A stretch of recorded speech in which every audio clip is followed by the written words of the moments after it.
Alors, l'électrostimulation, c'est un outil vraiment puissant, que ce soit pour la forme, la récupération ou même l'esthétique. Mais voilà, pour que ça marche vraiment bien, il y a quelques règles à connaître. La grande question, c'est comment on s'en sert correctement et surtout sans prendre de risques. Eh bien, c'est exactement ce qu'on va décortiquer ensemble. Voilà le programme. On va commencer par les bases. C'est quoi au juste l'électrostimulation? Puis on verra les 2 règles d'or pour bien placer les électrodes. Ensuite, petit tour du corps pour voir les applications concrètes, avant de finir sur l'entretien du matériel et surtout les consignes de sécurité à ne jamais oublier. Bon, rentrons dans le vif du sujet. L'électrostimulation, qu'est-ce que c'est exactement? Pour faire simple, on utilise des petites impulsions électriques totalement contrôlées et sans danger pour faire se contracter les muscles. Et c'est une technologie qui est hyper polyvalente, qu'on cherche à booster ses performances sportives, à calmer une douleur ou juste à redessiner sa silhouette, l'électrostimulation a toujours un rôle à jouer. Allez, on passe à l'aspect technique le plus important. Et honnêtement, c'est là que tout se joue. Un bon placement des électrodes, c'est vraiment ce qui va faire qu'une séance est efficace ou pas. C'est le point clé. Pour bien placer ces électrodes, il faut d'abord piger comment nos muscles sont faits. En gros, ils sont composés de fibres. Et c'est la direction de ces fibres qui va tout nous dire. C'est l'info essentielle. Et voilà les 2 règles d'or. Pour une stimulation en surface, c'est simple, on aligne les électrodes dans le même sens que les fibres du muscle. Mais si on veut aller chercher un muscle plus profond, là, on change complètement de stratégie, on les place en travers. Pourquoi? Parce que ça force le courant à plonger plus profondément pour aller d'une électrode à l'autre. C'est cette technique qui change absolument tout pour un travail en profondeur. Bon, maintenant qu'on a la théorie, place à la pratique. On va faire un petit tour guidé du corps pour voir comment appliquer tout ça concrètement sur les principaux muscles. On commence par le haut du corps.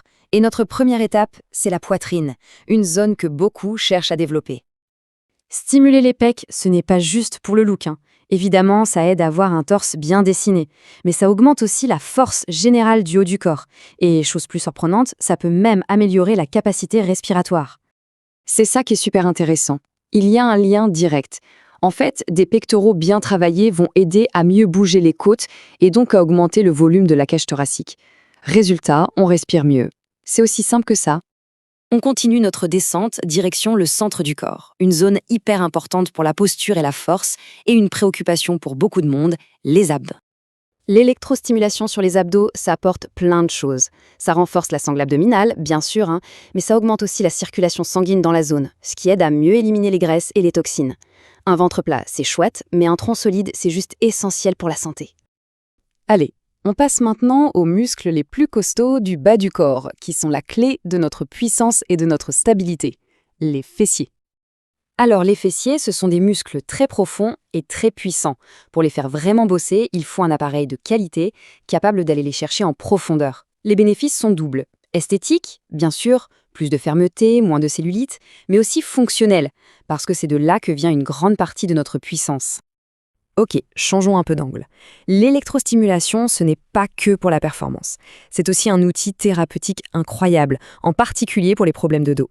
Pas mal de douleurs de dos viennent soit d'un manque de tonicité, soit de contracture. L'électrostimulation va agir sur 2 tableaux. D'un côté, elle envoie des micro-impulsions qui vont forcer le muscle à se détendre. De l'autre, elle stimule le corps pour qu'il produise ses propres antidouleurs naturelles, les endorphines. C'est une solution super ciblée contre les tensions. Passons à un point très pratique mais crucial. Comment prendre soin de ces électrodes? Des électrodes bien entretenues, c'est la garantie d'une meilleure efficacité. Et ça leur assure aussi une bien plus longue vie.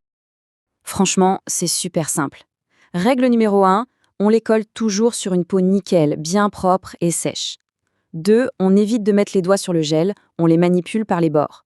3, après la séance, un petit coup de chiffon humide, on remet le film plastique protecteur. Et la petite astuce de pro pour qu'elle dure un maximum, hop, au frigo. Oui, dans le bac à légumes, c'est parfait. On arrive maintenant à la partie la plus importante, et je suis très sérieux, la sécurité. L'électrostimulation, c'est puissant. Il faut donc l'utiliser avec précaution et en sachant exactement ce qu'on fait. Il y a des contre-indications qui sont absolues. Par exemple, si on porte un pacemaker, si on est enceinte ou si on a l'une de ces conditions médicales, l'utilisation est tout simplement interdite. La sécurité passe avant tout le reste. De la même manière, il y a des zones du corps qui sont formellement interdites. On ne place jamais, au grand jamais, d'électrodes sur la tête, le cou ou près du cœur. C'est une règle de sécurité fondamentale, non négociable, pour éviter le moindre risque.